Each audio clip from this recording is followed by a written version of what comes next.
je voudrais faire un petit préambule, c'est qu'il faut bien savoir que le rapport que je vais vous faire maintenant, c'est le rapport des activités de l'année 2019. On est fin 2020 et c'est grâce au confinement que nous avons pu reporter cette présentation ici au Conseil. Néanmoins, je vais vous décrire un peu tout ce qui s'est passé et la manière dont le Conseil s'est monté suite aux élections. Au niveau de la composition, les membres, bien sûr, la présidente, Madame Karine Henry, les membres eux-mêmes, Mesdames Sirland Jacqueline, Edeuse Guilhem, Kips Marie-Louise, le pape Anita, Piré Marie-Josée, et les messieurs Philippe Buchet, Bernard Dumont, Jean Durtel, Philippe Hubault, Jean-Claude Mathieu, Frontani Roland, Sergio Trabucco, Joseph Warzé, Christian Irali et moi-même. La secrétaire étant Fabienne Houillou. Donc vous voyez ici un organigramme tel qu'il a été constitué cette année, début de cette année, en tout début 2020, juste avant le confinement, avec les différentes responsabilités que chacun a prises au sein du Conseil. Donc la composition du CCAF a été mise en place à la suite des élections communales du 14 octobre 2018. Préalablement à l'appel aux candidats et à la composition du nouveau Conseil, les membres de l'ancien Conseil avaient fait parvenir au nouveau bourgmestre, M. Albert Mabi, un document reprenant les desiderata concernant les actions et les projets proposés pour la nouvelle mandature. En voici le résumé. La proposition de faire partie de la cohésion sociale, prise en charge par le CPS, la notion de citoyen volontaire soit reconnue comme inhérente à l'identité des membres du Conseil. Le dialogue et l'information réciproque, aînés et responsables politiques, soient reconnus comme prioritaires. La présentation régulière des préoccupations des aînés serait déposée lors des conseils communaux. En voici la preuve aujourd'hui. Non seulement pour être entendu, mais aussi pour recevoir les propositions des conseillers et échevins. L'appel aux candidats serait lancé sans tarder fin janvier afin d'accélérer le processus de mise en place du nouveau conseil et l'élection du nouveau président. Une description du rôle et de la participation active des futurs membres serait décrite dans l'appel à candidature. Mise en place de sous-groupes de travail avec choix de participation de chaque membre au groupe correspondant à ses compétences et souhaits personnels, c'est-à-dire une participation active de chaque membre. Une assistante sociale du CPS chargée de la cohésion sociale serait adjointe au travail du Conseil et une réflexion approfondie devrait être prioritaire en ce qui concerne la participation du citoyen aîné floréfois pour qu'il rejoigne les actions proposées, c'est-à-dire le jardin partagé, les actions intergénérationnelles, les rencontres, etc. Donc ça, c'était les desiderata présentés au bourgmestre le 21 janvier 2019. Cette rencontre composée du bourgmestre, M. Mabi, et de la présidente du CPS, Mme Henry, d'une part, et de deux membres de l'ancien conseil, M. Jean Durtel et moi-même. Les demandes et suggestions des deux parties furent l'objet d'un réel consensus et débattues avec la volonté de travailler conjointement dans ce sens. A suivi donc la mise en place du nouveau CCA, donc du nouveau conseil. En séance du 25 avril 2019, le conseil communal a pris acte de la recevabilité des candidatures et à désigner les membres du Conseil. Une rencontre des membres nommés eut lieu le 22 mai sous la présidence de Madame Henry. Elle avait pour objectif de faire connaissance des membres et mettre ainsi sur pied la première assemblée plénière. Lors de la première assemblée plénière, les fonctions suivantes furent installées après vote à bulletin secret et élection à l'unanimité. Président René Peinard, vice-président Roland Rontani et Guylaine Haineuse. Pour les réunions de travail, donc à côté des réunions plénières, il y a des réunions de travail. Roland Rontani et Marie-Josée Piret assurent le secrétariat, étant donné que les réunions plénières, le secrétariat, c'est Fabien Mouillou qui l'assure. Les réunions plénières. 3 réunions se sont tenues durant l'année, les 26 juin, 2 octobre et 4 décembre. Les thèmes abordés sont les suivants: la poursuite de la lutte contre l'isolement, la prise de connaissance de la lettre déposée préalablement auprès du nouveau bourgmestre que j'ai décrite tantôt, les modifications et actualisations du règlement d'ordre intérieur, l'actualisation des actions et les anciennes à prolonger et les nouvelles à installer, les futures organisations concernant les aînés foréfois, le goûter des aînés d'octobre, la journée intergénérationnelle annuelle de septembre, le soutien des diverses associations foréfoises telles que l'Amicale des pensionnés et invalides de Floref, l'atelier de couture des femmes prévoyantes socialistes, le club des marcheurs floréfois, le club de danse et chorale slave, les excursions de centres culturels, les cours d'informatique du vendredi réservés aux aînés de Floref, la représentation et les relais auprès des maisons de repos de l'entité, c'est-à-dire le Palatin, c'est Marie-Josée Piret et Guylaine Haineuse qui sont les relais, et les Hêtres de Flores, c'est Philippe Buchet qui en est le relais. La représentation à la plateforme des conseils consultatifs des aînés de la province de Namur, Madame Henry et moi-même. L'aménagement extérieur des abords de la maison du partage, le jardin partagé, le futur terrain de pétanque, l'accès aux personnes en mobilité réduite et l'agrandissement de la salle de la réunion.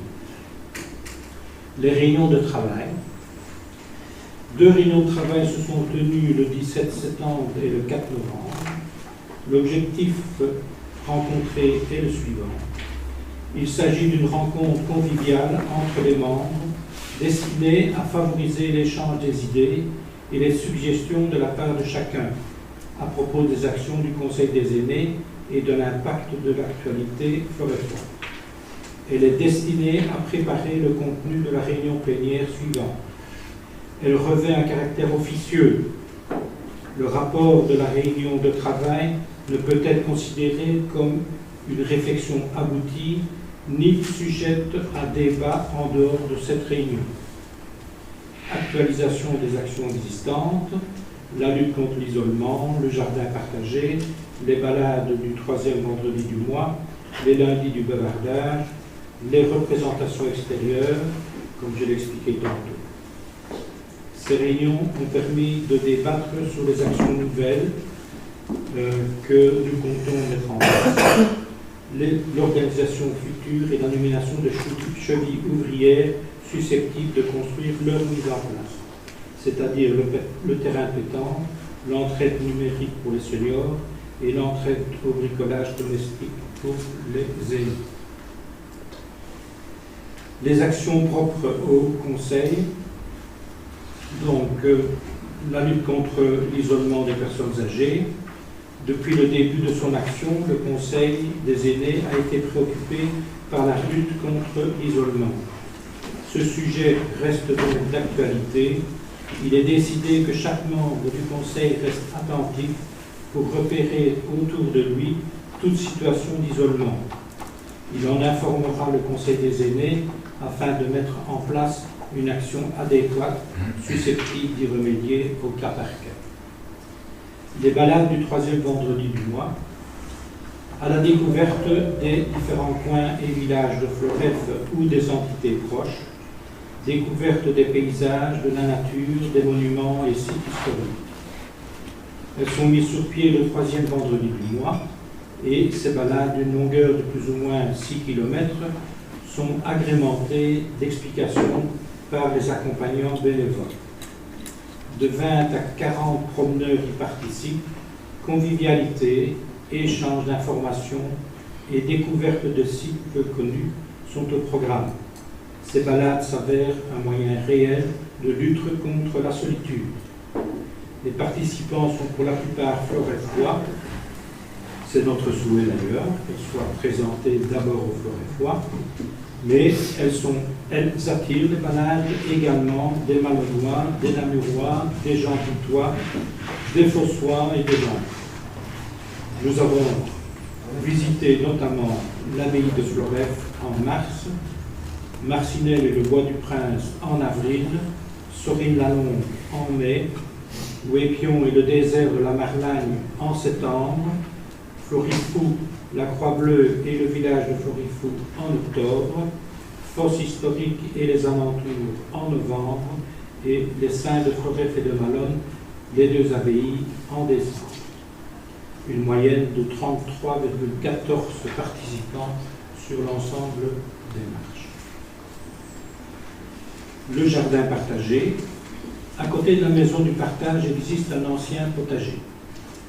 C'était l'occasion pour les membres du Conseil des aînés de recréer ce potager dans un esprit d'action intergénérationnelle.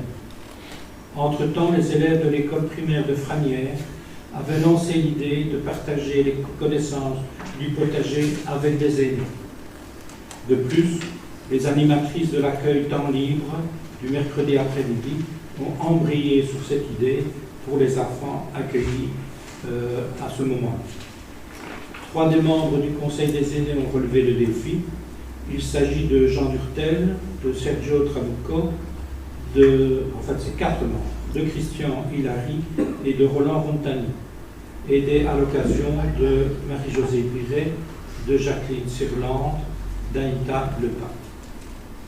En 2018, le transfert d'une serre depuis l'ancien presbytère de Floreffe avait été transplanté sur le potager et a ainsi renforcé l'infrastructure potager. En 2018, l'école de Franières a accédé au potager le vendredi après-midi. À plusieurs reprises, nous avons fait paraître un article dans la brochure communale de Floreffe afin de faire appel à des seniors bénévoles et compléter l'encadrement des enfants. Le but est de créer des binômes constitués d'un aîné et de 2-3 enfants. Le terrain de pétanque. Lors de l'acquisition de la propriété entourant la maison du partage, les membres du Conseil des aînés avaient proposé en 2017 la construction d'une aire de pétanque à l'arrière du bâtiment. Ce sport est particulièrement adapté aux personnes âgées, car il est très convivial et physiquement abordable pour les plus de 60 ans. M. Roland Rontani, pratiquant cette discipline, a de nouveau présenté un projet d'aménagement en 2019.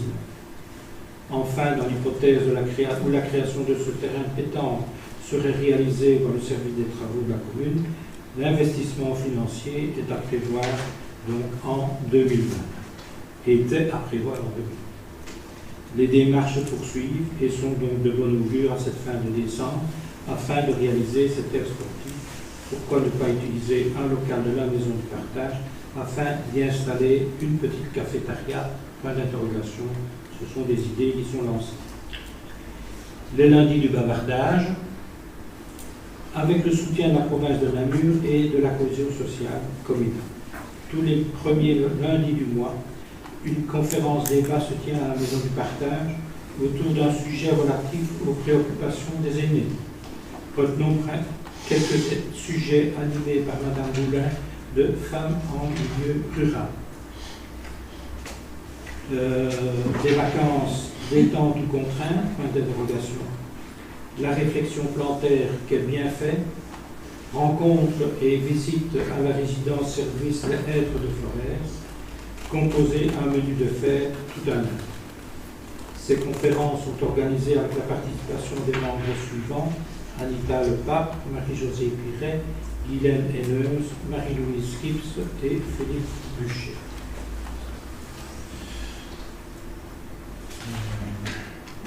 Voilà. Donc les conclusions, c'est que 2020, évidemment, a été marqué jusqu'à présent par le confinement. Donc, beaucoup d'actions ont été supprimées. La marche des aînés, les lundis du bavardage, l'entraide informatique, le dépannage domestique. Donc, ces activités-là ont été suspendues jusque maintenant. Le jardin partagé a continué tout simplement parce que les plantes ont continué à pousser malgré tout. Et en 2020, les plantes qui ont été cultivées ont été données au magasin social de la Croix-Rouge. Donc on a déposé des tomates, on a déposé des haricots, de la salade. Malgré tout, même si l'activité intergénérationnelle elle-même a été supprimée, que les enfants n'y sont pas venus puisqu'ils ne pouvaient pas venir, eh bien, quelques membres du conseil ont continué à y travailler.